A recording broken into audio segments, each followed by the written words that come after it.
মধ্যমপন্থার রাজনীতির প্রতিশ্রুতি নিয়ে ২৮ ফেব্রুয়ারি যাত্রা শুরু করে ২৪-এর অভ্যুত্থানের সংগঠকদের রাজনৈতিক দল এনসিপি।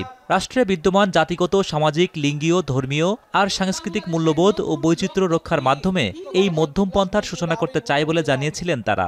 আমরা এমন একটি রাজনৈতিক সংস্কৃতির বিকাশ চাই যেখানে সমাজ ও রাষ্ট্রের সর্বস্তরে বিভেদের বদলে ঐক্য, প্রতিশোধের বদলে ন্যায় বিচার এবং পরিবারতন্ত্রের বদলে মেধা ও যোগ্যতার মানদণ্ড প্রতিষ্ঠিত হবে।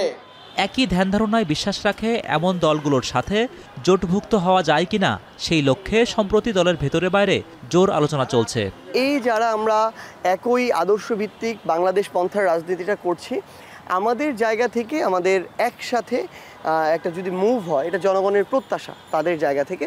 সো আমরা সেই জায়গায় কাজ করছি। এটা এখন ইলেকটোরাল অ্যালায়েন্সে যাবে না অন্য কোনো ফরম্যাটে যাবে নাকি ইউনাইটেড হওয়ার দিকে যাবে, এটা সামনের নির্বাচনের অনেক ইকুয়েশন এবং সিচুয়েশন সেটা নির্ধারণ করে দিবে।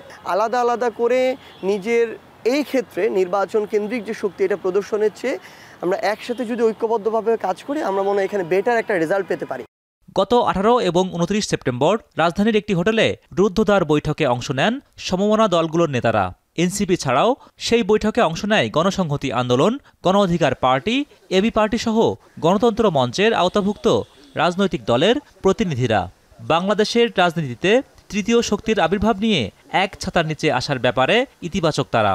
আমরা একটা জনগণের স্বার্থের জোট গঠন করতে চাই, যেটা জনগণের পক্ষে একটা গণতান্ত্রিক ব্যবস্থা, একটা গণতান্ত্রিক অর্থনৈতিক সামাজিক কর্মসূচি তারা আনতে পারবে, যেখানে মানুষের অধিকার এবং সুযোগের সমতা প্রতিষ্ঠা হবে। আওয়ামী লীগের রাজনীতি নিষিদ্ধের পরে একটা মধ্যপন্থার রাজনীতির কিন্তু সংকট ঘনীভূত হয়েছে। একদিকে বিএনপি, অন্যদিকে কিন্তু আমরা দেখতে পাচ্ছি যে আপনার ইসলামিকদের এক ধরনের উত্থানের কথা অনেকে বলছে।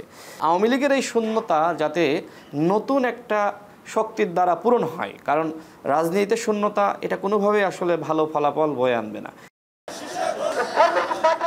অবশ্য মধ্যমপন্থার রাজনীতি বলতে এই দলগুলো যেসব সূচনা করতে চায়, বিএনপি দীর্ঘদিন সেই ধারার রাজনীতি করে আসার দাবি করে আসছে। এমনকি জামায়াতে ইসলামীর সাম্প্রতিক রাজনৈতিক কর্মসূচিতেও অনেকটা মধ্যমপন্থার আঁচ পাওয়া যায়। এজন্য বিএনপি জামাতের বাইরে মধ্যমপন্থা নামে নতুন জোটের উত্থান কতটুকু সফল হবে তা পরিষ্কার হবে শেষ পর্যন্ত এসব দলগুলোর কর্মসূচি ও ইস্যু ভিত্তিক বার্তা থেকে। তেমনটাই মনে করেন এই অধ্যাপক। তাদের যে সাম্প্রতিক অভিজ্ঞতা, বিরাট একটা তরুণ জনগোষ্ঠীর মনোভঙ্গি বুঝতে পারার তাদের যে সক্ষমতা, সেটা আমি মনে করি যে তাদের একটা বড় শক্তি। এখন তারা আসলে আদর্শিকভাবে বা দলীয় উদ্দেশ্যের ব্যাপারে, কর্মসূচির ব্যাপারে কতটা একমত, সেটাই হয়তো একটা বড় প্রশ্ন থাকতে পারে।